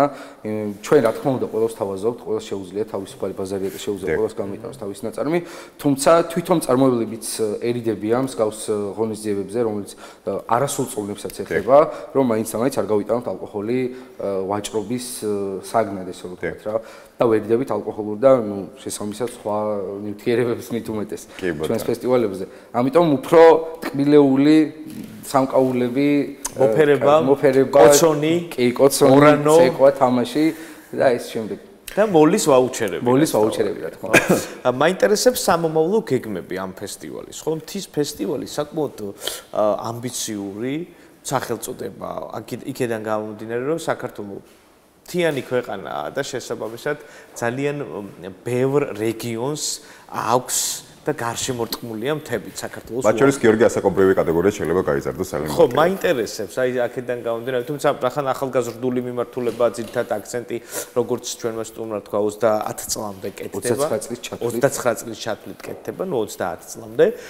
სხვა რეგიონებს თუ მოიცავთ აჭარის გარდა, ჩვენ გვაქვს გურიის მთები, სვანეთის მთები, აქედან გამომდინარე საინტერესო თუ გადაწყვეტებით სხვა რეგიონებსაც. კარგი იდეა, აუცილებლად გავაჟღერებ ამას სამსახურებრივი თათბირზე, თუმცა ჩვენ არ გვაქვს შეზღუდვა ჩვენს მთის ფესტივალების დასწრების. შეუძლია ბევრი რეგიონის სხვადასხვა რეგიონიდან ჩამოვიდნენ ახალგაზრდები. ბეშუმს ეწვევით, საინტერესოა. ბეშუმი როგორც ასეთი წელს არ გვაქვს. იმიტომ რომ ბეშუმში პრინციპში აღინიშნება შუამთობა ისედაც და შუამთობა აღინიშნება და ისედაც ძალიან ხშირად არის. შესაბამისად დატვირთულია ისედაც. რა თქმა უნდა. თუმცა აი ხვალხულოში მოგიხსენებათ სკვერში არის სარემონტო სამუშაოები და გადავწყვეტეთ რომ დაბახულოს საჯარო სკოლის ეზოს ჩაგვეტარებინა, სადაც იქაც არანაკლები ხედები და სილამაზე იშლება. და რაც შეეხება ბეშუმს, აი რეგიონებს და ბეშუმზე აუცილებლად განვიხილავთ ამას როგორც იდეის დონეზე თათბირზე და თქვენ იქნებით პირველი ინიციატორი ამ ფესტივალის. მადლობა. გიორგის ეს თქვათ ის უნდა ამოტვიფროთ მან რომ რაღაცა იდეის ავტორი გიორგი ბანერზე ზუმაია, რატომაც არა. ზოგადად ახალგაზრდობის რეგიონალური ცენტრის დღის წესრიგი რომ გითხრათ, რაზე მუშაობთ ძირითადად, რაზე აკეთებთ აქცენტს, მათ შორის მხარდამჭერი კომპანიები გითხარით, უпростоროდ ვინ გიჭერთ მხარს და ზოგადად სახელმწიფოსთან როგორ თანამშრომლობთ და რაზე აკეთებთ აქცენტს. ჩვენ პირდაპირ დაქვემდებარებაში ვართ ევროპასთან, ჩვენ განათლების სამინისტროს CP ვართ. შესაბამისად თორობის მხარდაჭერა არის უკიდურესად მნიშვნელოვანი და აქტიური მხარდაჭერა ამასობაში. და ამას გრძნობთ ხომ? როგორ? ამას გრძნობთ მხარდაჭერას და ალბათ მიმდინარე პროექტებიც გექნებათ. მხარდაჭერის გარეშე ფაქტობრივად ჩვენ ორგანიზაციის არსებობის შანსი ძალიან ნაკლებია თორობის მხრიდან. ამიტომ ჩვენ ვცდილობთ მაქსიმალურად ავიღოთ ვექტორი ახალგაზრდების განვითარებაზე არაფორმალური განათლების კუთხით. და ეს გამოგვდის კიდეც, იმიტომ რომ თუ გადავხედავ სტატისტიკას 2019 წლიდან 2025 წლის ჩათვლით, ჩვენ სულ რაღაც რამდენიმე დღის წინ აღვნიშნეთ 6 წლის თავი უკვე შექმნის ჩვენი ცენტრის და განვიხილეთ სტატისტიკა, რომელიც გავაკეთეთ, ასე რომ ვთქვა, ჩვენი საქმის სტატისტიკა და ჩვენ თვითონაც ცოტა ყოფილები დავრჩით, თუმცა ვიცით, რომ უფრო მეტი შეგვიძლია. აი მაშინ აქ დაგაწევთ კიდევ ერთ შეკითხვას, რა დააშავა ბარის ახალგაზრდობამ? ბარში თუ გეკობთ ღონისძიებებს, ამის გეგმებზე მოგვახსენეთ, საინტერესო იქნება. ბარის ახალგაზრდობამ არაფერი დააშავა, იმიტომ იგეგმება 12 აგვისტოს გრანდიოზული ფესტივალი, რასაც კონფერენცია მოყვება აუცილებლად ახალგაზრდობის საერთაშორისო დღეა 12 აგვისტო და ზუსტად მაგ დღის აღსანიშნავად ჩვენ გეგმავთ. მოგვიყევით აბა ამ დღის შესახებ.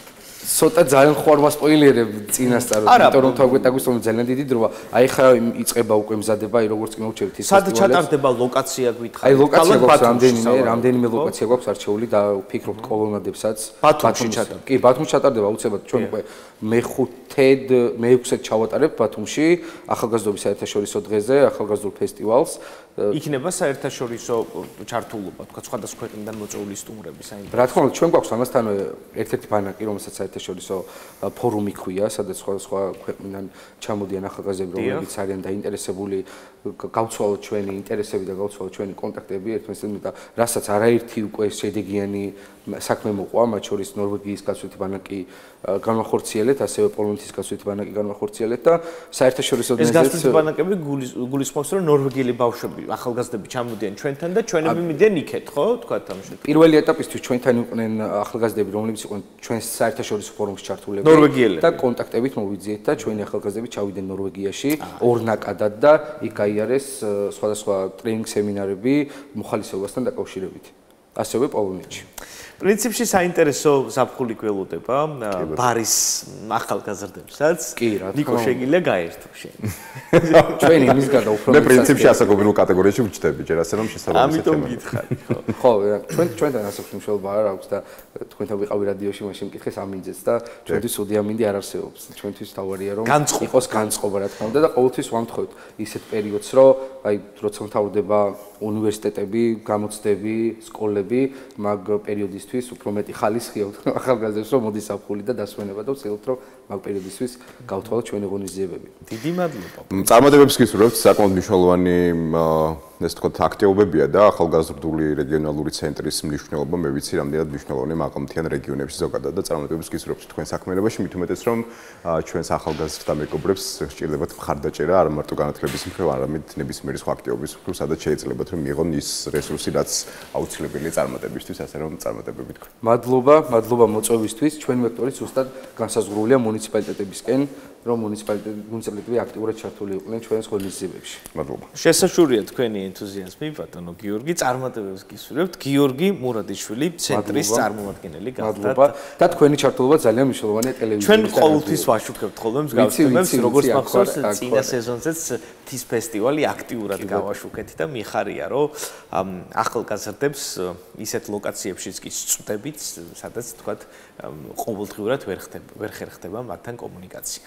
12 აგვისტოს დავაანონსეთ კიდევ ერთი ახალგაზრდული ღონისძიება, რაც გვაძლევს იმის საშუალებას ვივარაუდოთ, რომ საინტერესო და წარმატებული სეზონი გველოდება ახალგაზრდებს. დიდი მადლობა, წარმატებებს გისურვებთ. მადლობა თქვენ.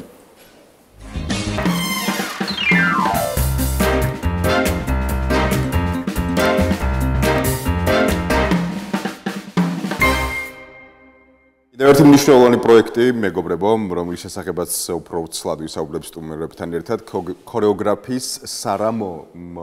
გიორგი, როგორ წარმოგიდგენია, რა შეიძლება ნიშნავდეს საღამო?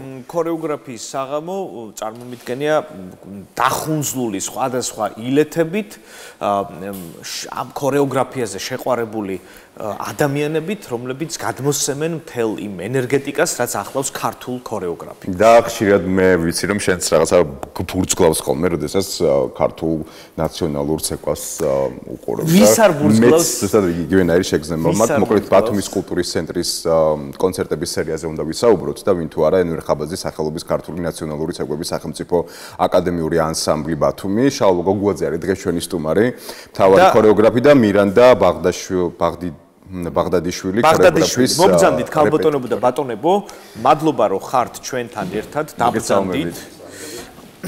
ესე იგი სერია გრძელდება, ესეთი შთამბეჭდავი საღამოების, მოდით ბატონო შალვა თქვენგან დავიწყოთ, მოგვიყევით აი ამ შესანიშნავი ღონისძიების შესახებ ყურადღებით მოგისმენთ. მოგესალმებით, მიგესალმები მაყურებელს. მადლობას გიხდით მოწვევისათვის, ყოველთვის დიდი სიამოვნება თქვენთან ერთად ამ საკითხებზე საუბარი. დღეს ქართული ქორეოგრაფიის დღე გახლავთ და გილოცავთ ყველას მიულოცავ. თქვენ განსაკუთრებით. იმ უდიდეს კორიფეებს მადლობას მოვხდი, იმიტომ რომ ზედაისტაციები უნდა ვცნოთ ყოველთვის, რომ ჩვენც დაგვაფასოს შემდეგ თაობამ აბსოლუტურად იმათი შექმნილი ეს ყველაფერი, რასაც ჩვენ ვაგრძელებთ ამ შემთხვევაში. დიდი მადლობა ნათელი ხსოვნა მათ და აგრეთვე სულ ყველა მთელ ქორეოგრაფიულ სამყაროს მიულოცავ. ძალიან კარგი დღეა. რაც შეეხება ჩვენს კონცერტს. ჩვენ დავიწყეთ ტურისტული სეზონი გაიხსნა, როგორც მოგეხსენებათ და 8-ში ჩავატარეთ ეს, მაგრამ ეს მხოლოდ ქორეოგრაფიული ნომრები არ იყო აქ. ერთობრივი იყო ისა ხალხური სიმღერა ჰქონდა და ქართული ხალხური სიმღერა და ჩვენ ქორეოგრაფიული ენვარ ხაბადის სახელობის სახელმწიფო აკადემიური ნაციონალური ანსამბლი ბათუმის ერთი ტანდემი გაკეთდა. ამ შემთხვევაში ძალიან კარგი კოლაბორაცია გვაქვს მომღერლებთან, შესანიშნავი ხალხია. დიდი მადლობა ბატონ თემურს და ბატონ მერაბს, ხელმძღვანელებს, მინდა მადლობა უთხრა და ასევე მომღერლებს. არავითარი პრობლემა არ აქვს, პატარა ნიუანსების ისე ოპერატიულად წყდება, რომ ეს იყო თქვენი პირველი კოლაბორაცია? დიახ, არა, არ იყო. ეს უკვე წლების მანძილზე ჩამოყალიბდა ეს ყველაფერი, მაგრამ ჰარმონიული დამოკიდებულება აქვს ესეთი შემოქმედებითი ერთმანეთთან და აუცილებლად მინდა მადლობა უთხრა ამ ხალხს. ხო, იმიტომ მე ვიცი, რომ 8-ში ამ ღონისძიებიდან ძალიან ბევრი კმაყოფილი ინსტრუმენტი დაბრუნდა და იყო რაღაც ესეთი გასაოცარი შეგრძნებებით. რა თქმა უნდა, მუსიკალური ნომრების გაჟღერდა, რომელიც არ ყოფილა მანამდე და იყო ორი ქორეოგრაფიული ახალი კომპოზიცია, ქალაქური ფოლკლორი, ყარაჩოღელი და კინტო ბაღდადური და ერთი სვანური ადრე კი ვიცეკვეთ, მაგრამ ესეთ იმაში არ მიგვეცია. ეს ახალი დადგმა, ხო? დიახ, ახალი დადგმები იყო. მოდით ქალბატონ მირანდას ვკითხოთ, შეგვიფასეთ ღონისძიებები, როგორი შტაბეშტილებები მიიღეთ, უკუ რეაქცია როგორია და რას ელოდებით მომავალში? რა თქმა უნდა, ეს არის ძალიან მნიშვნელოვანი ჩვენი ყოველი გამოჩენა ქართული მაყურებლის წინაშე და ალბათ ნებისმიერი ჩვენთაგანი, რომელიც ამ სფეროში მოღვაწეობს, იტყვის, რომ მისი მაყურებელი, მისი ქვეყნის და მისი ქალაქის მაყურებელი ყველაზე მნიშვნელოვანია. და პლუს, რა თქმა უნდა, ჩვენი ქალაქის სტუმრები. მინდა გითხრათ, რომ ჩვეული ჩვენ ანსამბლს მაინც აქვს მისი ნიშა ჩვენი ქალაქის ისტორიაში, ასე თუ ისე ანსამბლ ბათუმს ჩვენი თანაქალაქელები ძალიან კარგად იცნობენ და ველოდით კიდევაც ფაქტობრივად ასე დამოკიდებულებას, მაგრამ კიდევ უფრო მეტი ემოცია წამოიღო, რადგანაც აი როგორც ბატონმა შალვამ აღნიშნა, ორი ახალი კომპოზიციით შევხვდით ამ სეზონში სიახლე ყოველთვის უყვარს მაყურებელს და თქვენ მოგეხსენებათ ალბათ ქართული საცეკვაო ფოლკლორი და კულტურა იმდენად ღრმა არის და იმდენად მრავალფეროვანია, არ დაილევა ისეთი მარცვლები, რომ შეიძლება ყოველ წელს და ყოველ სეზონზე რაღაცა ახალი საინტერესო ქორეოგრაფიული ნიმუში შემოგთავაზოს არა მარტო ჩვენმა ანსამბლმა, არამედ საქართველოში მოღვაწე ანსამბლებმა. და ისეთი საინტერესო ის გამოიწვია ემოცია, აი მართლაც ძალიან კარგი კომპოზიცია გამოვიდა და ამაში აგრეთვე მინდა აღვნიშნო, როგორც ჩვენი მოცეკვავების და მუსიკოსების წვლილი, აგრეთვე ჩვენი შეუცვლელი მხატვრის დიახ გოგი ბერიძის დამსახურება, რომელმაც უნიკალურად აი მისთვის ჩვეული ისეთი რუდუნები, სკრუპულოზური დამოკიდებულებით, ყოველი დეტალისადმი, აი ცეკვის თავის შინაარსის გათვალისწინებით, მოცეკვავის ხასიათის გათვალისწინებით, აი ყველაფრის გათვალისწინებით იცის ბატონმა გოგლამ. აი როგორ მიხარია რომ აღნიშნეთ მხატვრის როლი, იმიტომ რომ ხშირ შემთხვევაში რაღაცნაირად თითქოს მიჩქმალული არის ეს პროფესია, არა და ჩვენ ვიცით რა მხოლოდ მნიშვნელობა აქვს ზოგადად მხატვარს ნებისმიერი დადგმის თუ ღონისძიების ნაწილში. ნამდვილად, აი მართლაც ერთი სიამოვნებაა ბატონ გოგლასთან ურთიერთობა, იმიტომ რომ ყოველ დეტალზე ისე იცის, აი ფაქტობრივად ყურადღების გამახვილება. და მაყურებელმა რა თქმა უნდა ძალიან კარგად მიიღო ეს სიახლე, როგორც მოცეკვავებმა, თქვენ ვერ წარმოიდგენთ თვითონ დასში ისეთი კარგი და ისეთი ემოციური დამოკიდებულება იყო, იმიტომ რომ ყოველ სიახლეს აქვს თავისი აუცილებლად ეს არის ჩვეულებრივად ცოცხალი ორგანიზმია ქართული ცეკვა, ისევე როგორც ჩვენი ენა და ვითარდება და რა თქმა უნდა ეს ყოველი სიახლე არის ძალიან მნიშვნელოვანი. და მინდა ყურადღება გავამახვილო ერთ ფაქტზე, რომ ჩვენს ანსამბლს ახლა მაინც აქვს რაღაცა ყველა ანსამბლს თავისი ხელწერა აქვს და ჩვენ ანსამბლსაც თავისი ხელწერა აქვს და აი ამ ხელწერით რომ მიდის და ვითარდება პირადად ჩემთვის როგორც ამ ანსამბლის წევრისთვის, ყოფილი მოცეკვავისთვის და დღეს ქორეოგრაფისთვის ეს ძალიან მნიშვნელოვანია. იმიტომ რომ რა ვიცი, მაინც მგონია რომ ის რაც ახასიათებს ქართულ საცეკვაო ფოლკლორს, განსაკუთრებით ქალის და მამაკაცის დამოკიდებულება ერთმანეთთან და აი ეს ნიშა რატომღაც უფრო გამოკვეთილად მეგრძნობ ამას ჩემ ანსამბლში და ძალიან მსიამოვნებაა. ზოგადად ნებისმიერ საქმეში ალბათ ესე არის, ხო, როდესაც შენი ხელწერა გაქვს ამ საქმეში, ის უკვე რაღაც უნიკალური ხდება და განსაკუთრებული. ბატონო შალვა, მე მინდა გკითხოთ, აი ახალი დადგმები ახსენეთ და ხშირ შემთხვევაში უფრო მეტად საფრთხილო არის და ძალიან ისეთი ფაქტობრივად ბეწვის ხიდზე გადის ამ შემთხვევაში ხელმძღვანელობა, როდესაც აი ესეთ მნიშვნელოვან ცეკვებს ეხება, როგორც არის მაგალითად სვანური. ამ შემთხვევაში ახალი დადგმა მაინტერესებს აი რა განსხვავება იყო და რა შეიცვალა იმ ტრადიციულ ეს თქოთ ნაწილში, შეიცვალა თუ არ შეიცვალა საერთოდ და რა იყო ის სიახლე, რომელიც აღფრთოვანდეს თქოთ მაყურებელს. ამ შემთხვევაში კიდევ ერთხელ მადლობას მოვხდი ბატონ გუგლას, მისი კოსტიუმია და საერთოდ ჩვენი კოსტიუმების ავტორი არის, ხატვარი, ამას ძალიან დიდი მნიშვნელობა აქვს, ვიყავს ხატვარი და როგორც აღსგები, კონსულტაციებს გავდივართ, ერთად ჯერდებით ამაზე ყველაფერზე მუსიკალური გაფორმება, მინდა მადლობა უთხრა ყველას, მე რო არ რაღაცა უხერხული მდგომარეობაში არ ჩავარდე, მთელ დასს მინდა მადლობა უთხრა, ვინც მონაწილეობს, გოგონებს, ბიჭებს, მუსიკოსებს, იქ გამნათებლები არიან, მათი ისიც არ ჩანს, ხო, და ამ დროს ყველა ნიუანსს, ყველა რგოლს აქვს ძალიან დიდი მნიშვნელობა, რომ წარმატებული იყოს და შედგეს, რა თქმა უნდა, კონცერტი. არა მარტო აი გამხმოვანებელი დეკორატორები ეს საერთოდ ერთ ჯამში ქმნის აი იმ წარმატებას მე რასაც აი მაყურებლიდან ვიღებ ჩვენ ამ დიდ სიამოვნებას აპლოდისმენტების სახით. სვანურს რაც შეეხება, ჩვენ რა თქმა უნდა სვანურის ძალიან მრავალი ფერხული არის რა, 65 მეტი სვანური ფერხული არის. ჩვენ ამ შემთხვევაში აღებული გვაქვს ცერული. სვანური ცერული, თავის შესავალით ეს ყველაზე რთული ნაწილები. დიახ, ხო. ნელი ნაწილით ვიწყებთ ისე როგორც არის, დრამატურგიულად ყველა ცეკვას თავისი განვითარება აქვს, შინაარსობრივად, თემატიკურად და ამ ხრივ შევეცადეთ, რომ აი ის ძველი მოძრაობები, ილეთები და ცოტა პატარა რაღაცა ახალი ინტერპრეტაციების სახეცვლილება შეგვეტანა მაყურებელმა უნდა თქვას, მე მგონი წარმატებულად წავიდა ქალბატონმა მირანდამ აღნიშნა მთლიანობაში ძალიან კარგად წავიდა ეს ყველაფერი და აი ეს სიახლეები რომელიც თქვენ ახსენეთ საინტერესოა რა ასპექტებს მოიცავდა ვცდილობთ და როგორ მიიღო აუდიტორიამ საინტერესო აი ჩვენ ვცდილობთ აი იმ ჩარჩოს არ გავცდეთ აი ასე ვთქვათ ტრადიციული ისტორიული და ამ კლასიკურ ჩარჩოებს უარ გავსდეთ. ხო, არა, შეგაქვთ რაღაც ელემენტები, რა ელემენტებია ამის?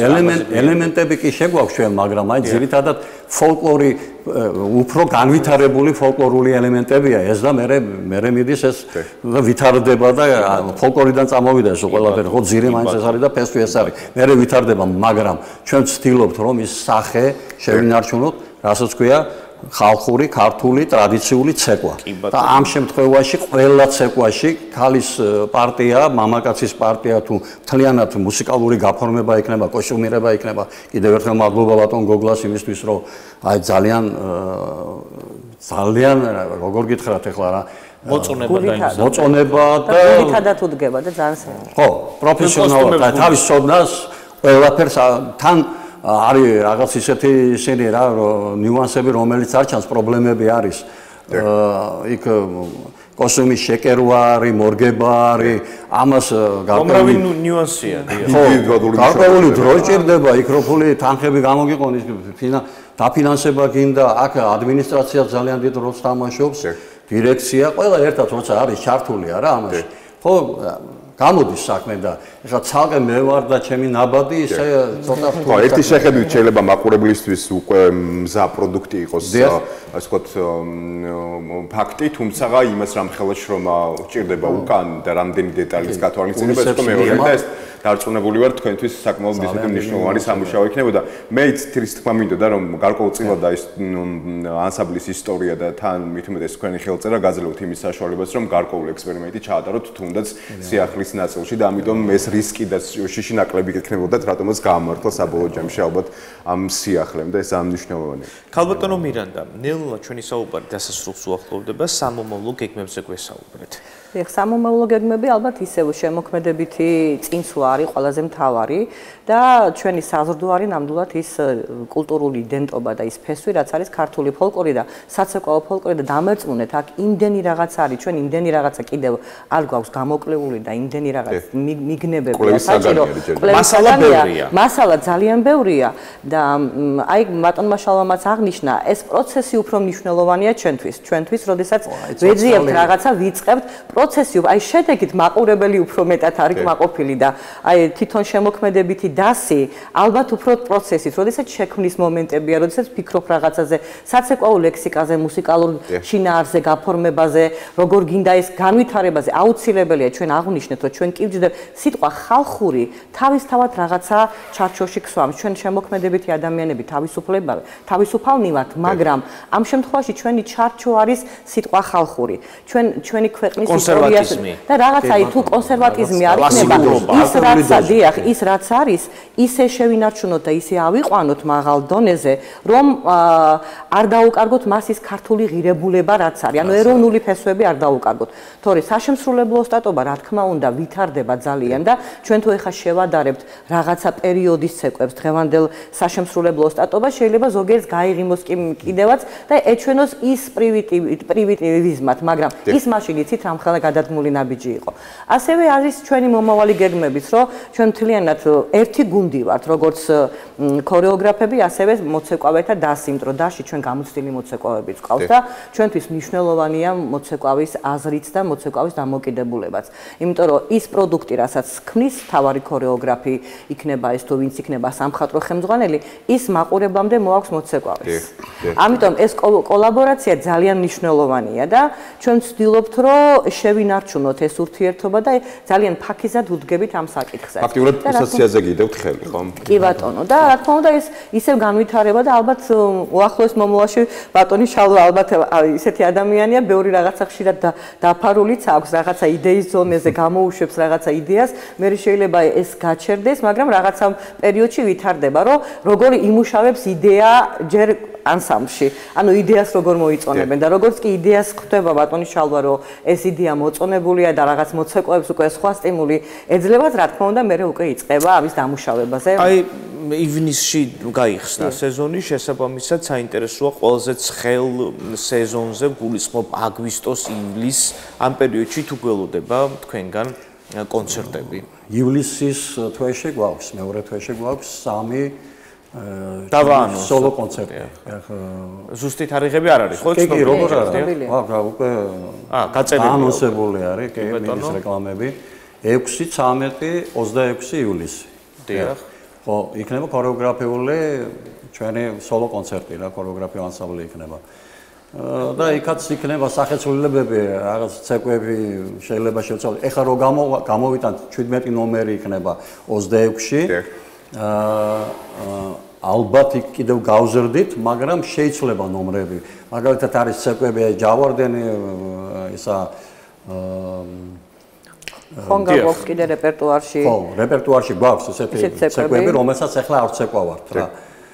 და ისე გავაკეთეთ შიდა სამზარეულოს ჩვენ თვითონ გადავწყვეტავთ ამას რა დროს რა ვაცეკვავთ. ხო, იმიტომ რომ ტურისტულად დატვირთული თვეებია ივლისი, აგვისტო და დაწუნებულო არამარტო ბათუმელები, არამედ ჩამოსული სტუმრების დაესწრებიან თქვენს წარმოდგენებს. აი ზოგადად საინტერესოა მაგალითად უცხოელები სტუმრობენ ხოლმე მსგავს ღონისძიებებს და რა შეიძლება გავაკეთოს თუნდაც მუნიციპალიტეტმა ბათუმის მერე მიმისთვის რომ ეს აფიშა მაგალითად ჩამოსული უცხოელი სტუმარისთვის იყოს უფრო მეტად თვალსაჩინო, რომ აი მაგალითად კონკრეტულ დღეს კონკრეტული ივენთი იქნება. ბატონო, აქ მენეჯმენტი არის აუცილებლად კიდევ უნდა დაიხვეწოს, მე მგონი, რომ უფრო მიწოდებული უნდა იქნეს ის კონცერტების დასწრებას გულისხმობ.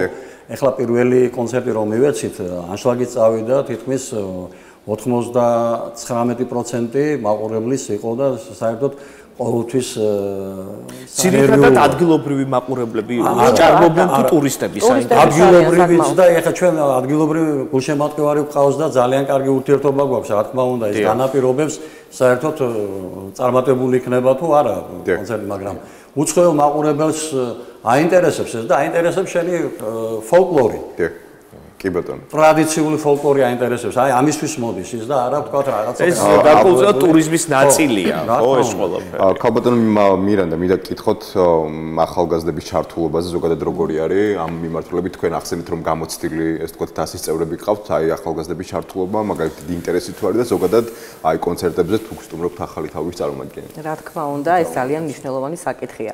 პირადად აი ძალიან აი როგორც ოჯახში რამდენიმე თაობა ცხოვრობს ერთად, ისე არის ჩვენ ანსამბლშიც და იცით რა არის ეს ძალიან მნიშვნელოვანია. თაობა ზრდის ანსამბლს. როდესაც ახალგაზრდა თაობა მოდის და იმას ხვდება გამოცდილი მოცეკვავე და ჩვენ ანსამბლში ეს არის არ ვიცი ახლა დაწერილი თუ დაუწერელი ტრადიცია როგორ დავარქვა, აი ხელშეწყობა, კოლაბორაცია არის არაჩვეულებრივი. ახალგაზრდას და უკვე გამოცდილ მოცეკვავეს შორის. იქ იქნება ეს მითითება ეს არასწორი სიტყვა.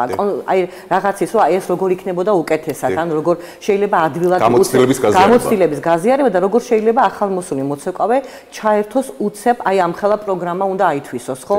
ახალგაზრდა თაობა ძალიან ინტერესდება და თქვენ ალბათ ადევნებთ თვალყოსოს ზოგადად საქართველოში ქართული ცეკვის მიმართ ძალიან დიდია ინტერესი და ასევე ახალგაზრდა თაობის ინტერესი ძალიან დიდია ჩვენ კადრებში უკვე გვაქვს საკმაოდ კარგი ცვლილება როგორც ისა მამაკაცებში ასევე გოგონებში ასევე ბენდშიც ნელ-ნელა მოდიან ახალგაზრდა თაობის წარმომადგენლები და ეს არის ძალიან სასიამოვნო იმიტომ რომ ახლა ეს არა ჩემი პირადი დამოკიდებულება მაგრამ მაინც გაგეზიარებთ არის ცეკვები რომელსაც უხდება ასაკი და გამოცდილება.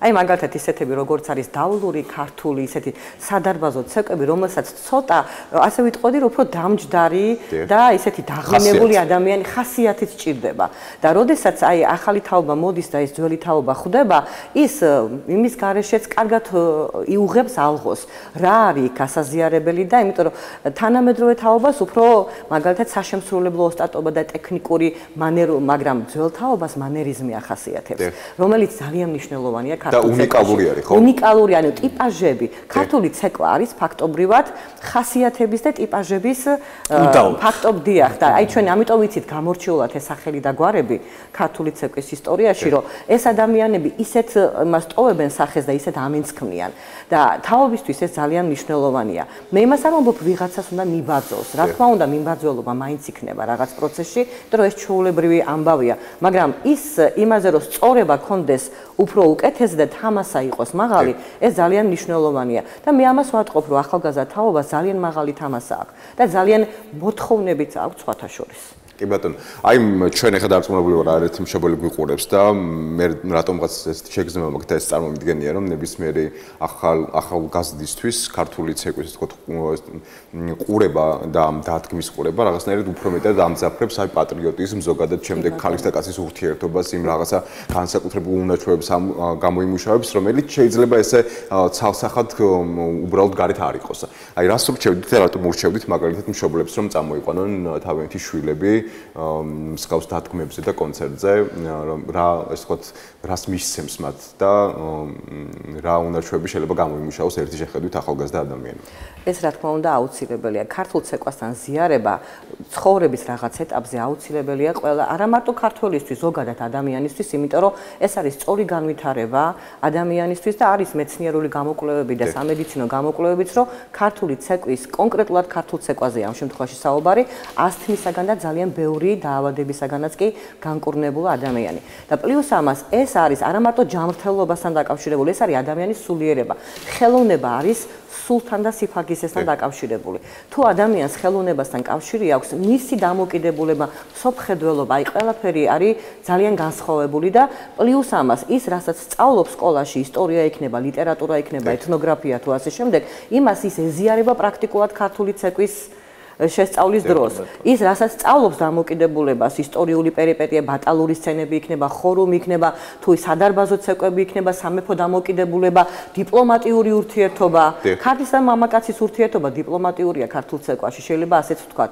იმას, რასაც ის სწავლობს, სკოლაში რასაც ეზიარება, იმას პრაქტიკულად, ფაქტობრივად ქართული ცეკვის და ამიტომ ძალიან მნიშვნელოვანია. ჩვენ თავმოწ შეგვიძლია ვთქვათ, რომ ქართული ცეკვა გარდა ფიზიკური სიჯამთრელისა, ასევე მენტალური სიჯამთრელსაც გულისხმობს და ეგ ალბათ ყველაზე მნიშვნელოვანია. სტატისტიკურად არის ახლა რამდენიმე წლის გამოკვლევაა ეს წლის წინანდელი, მაგრამ არის რომ ქართული ცეკვაში დაკავებული ახალგაზრდების 2%-იც კი არ არის შემჩნეული რაღაც არასწორი ცხოვრების წესში.